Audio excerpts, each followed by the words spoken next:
의뢰소에서는 니네가 뭐 이런 일이 있다고 들었는데 이런 식의 언급이 없어서 아마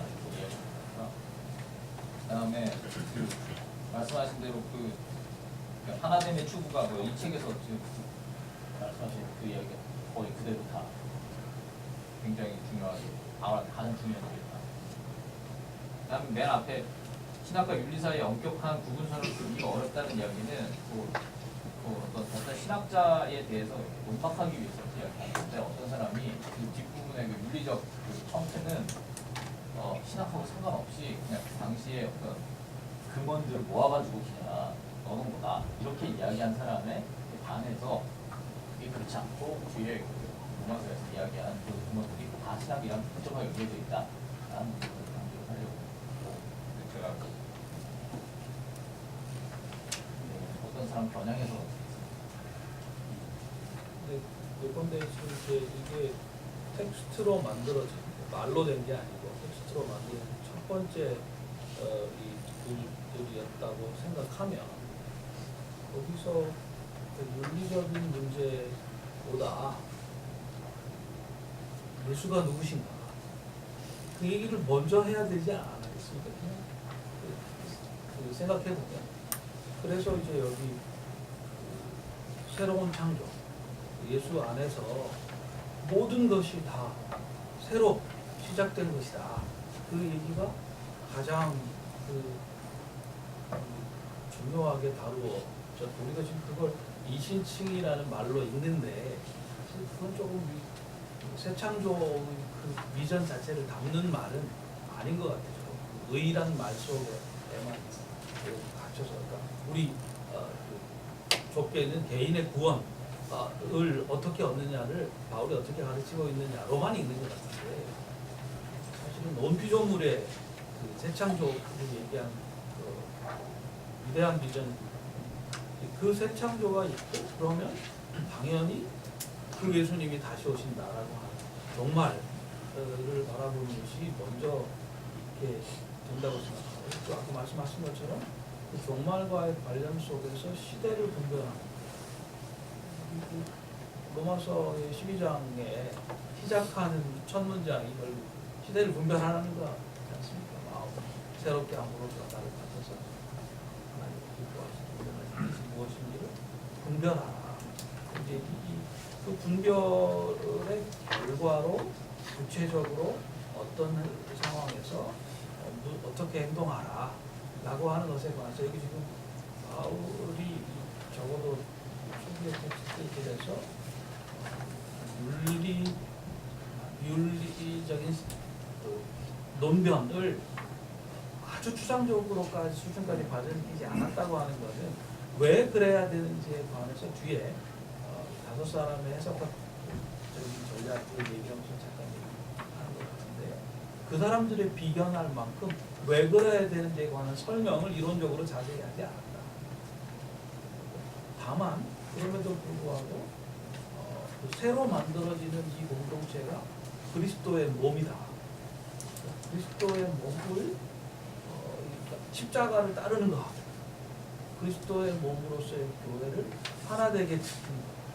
이 관심은 윤리적 판단에서 계속해서 견지가 되고 있다는 말씀을 하고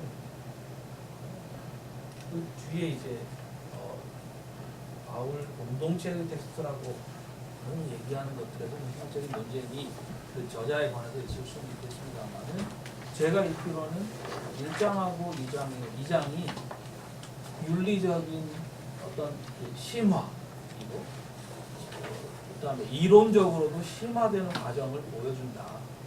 에베소서나 골로새서나 하나는 교회론의 방향으로 하나는 기독론의 방향으로 그 앞에 짐작될 뿐이던 것들의 그림을 골로새서 같은 경우에는 아주 예쁘게 보여줬고 그 얘기 정도로 저는 읽었고요.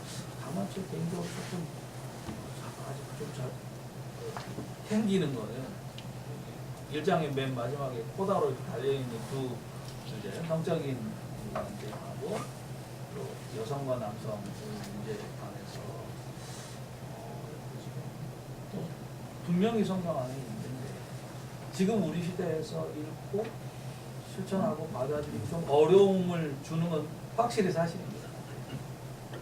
그거에 관해서는 좀 약간의 불편함만 남아있을 뿐인데 이거 어떻게 읽어야 될까요? 1장에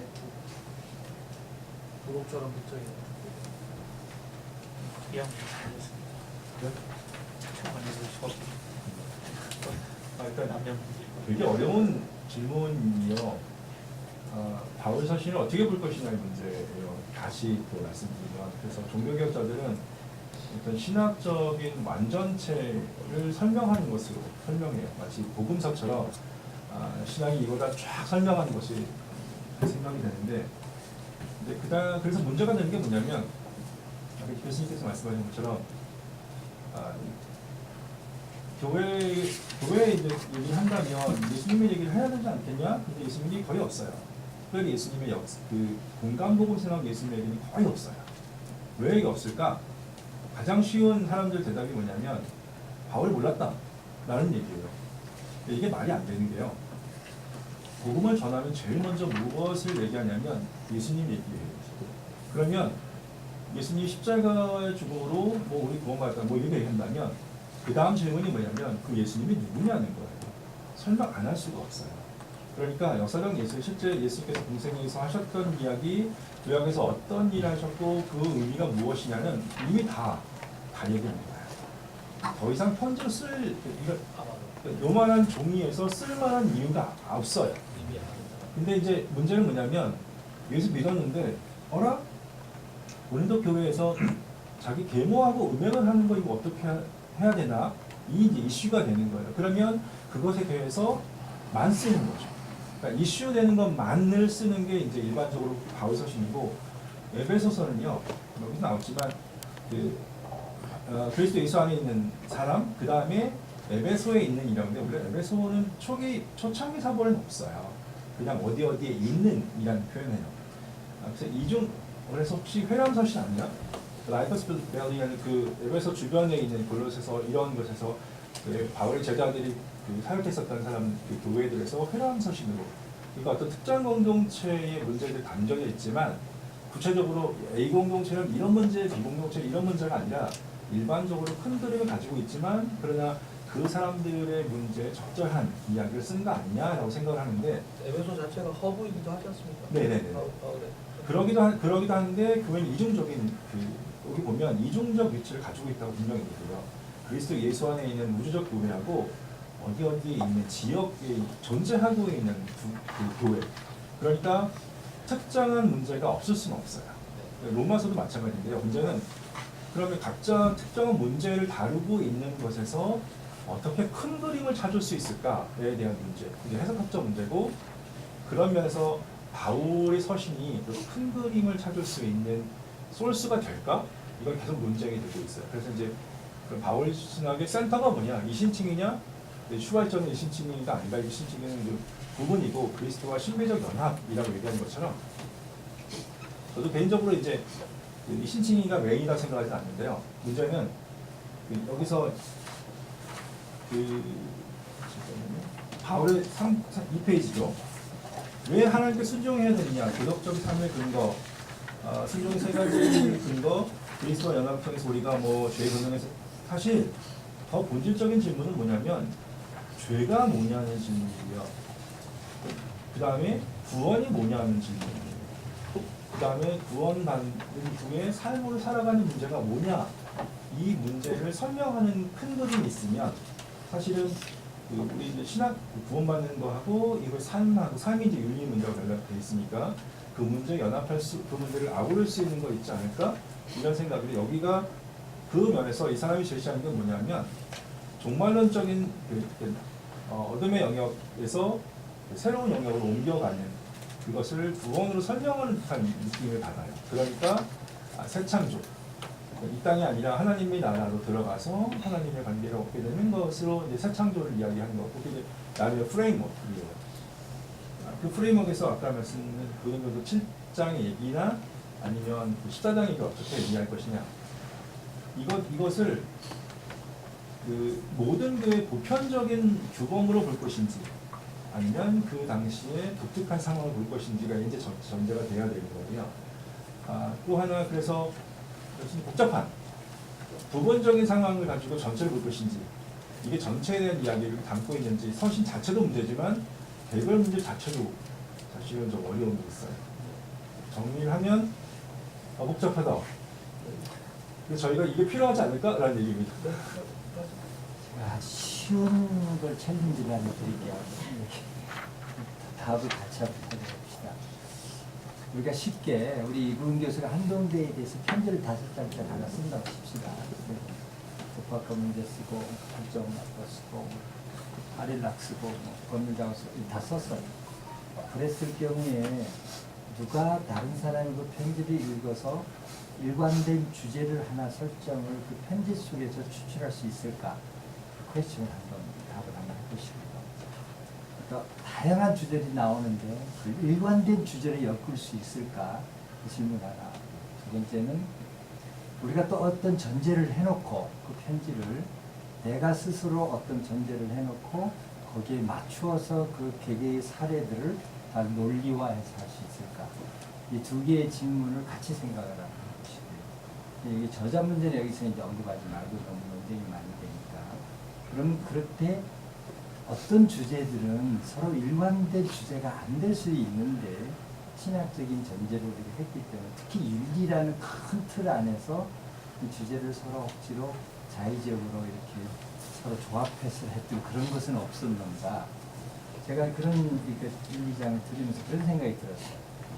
교수님들은 어떻게 생각하는지 한번 서신서를 놓고 한번 해보세요. 그거를 여기서 뭐 저자, 신학적인 논제 해봤자 의미도 없는 거니까 우리가 이 주제를 다룰 때 고린도에 나온 방금 이훈 교수님이 의문시했던 남녀 문제 이런 것들이 그 큰 일관된 그 틀에 과연 들어가는 거냐 아니면은 고린도 특수 사정 속에서 있는 거냐 이런 거 하고 또 우리가 말한 윤리적 큰 전제 틀을 놓고 각자 이렇게 끼워 맞춰서 논리를 전개할 수 있는 거냐 이 서신서가 그렇게 한 번은 안 생각. 저자는 새창조, 십자가, 그리스도의 몸으로서 공동체.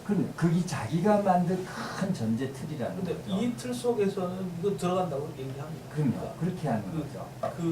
그 포다들도 해석될 수 있다라고 지금 주장을 하는 건데요. 그 점은 그러니까 그 2장의 바울 전승들까지도 다 포괄된다고 얘기할 수 있는 재미있는 거죠. 뒷부분에 제가 말씀드리기가 있을 텐데 순서가 새창조, 그 다음에 십자가, 공동체 이랬지 않습니까? 여기는. 근데 본인은 신약성서 전체를 요약하면서는 순서를 정반대로 바꿉니다. 공동체, 십자가, 새창조 이렇게 바꿔요. 이 순서, 그러니까 세 개의 초점 이미지를 얘기하면서 리차드 헤이스가 이 순서도 상당히 중요하다 그렇게 얘기하거든요. 공동체부터 시작하고 그 뒤에 십자가, 새창조 이렇게 가는 거라서 이것도 좀 미묘한 지점이 있다.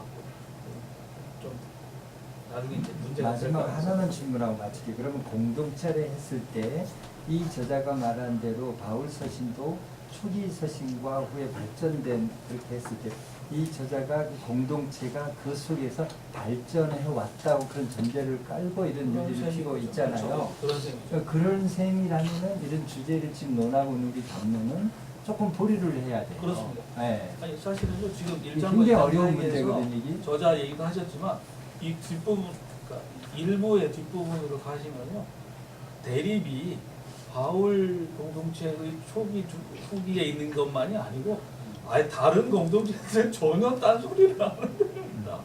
그래서 그 신약성서 전체가 이게 무협화음인가 아니면 폴리포니로 그 대입법적으로 읽어낼 수 있는 건가 이 질문이 듭니다.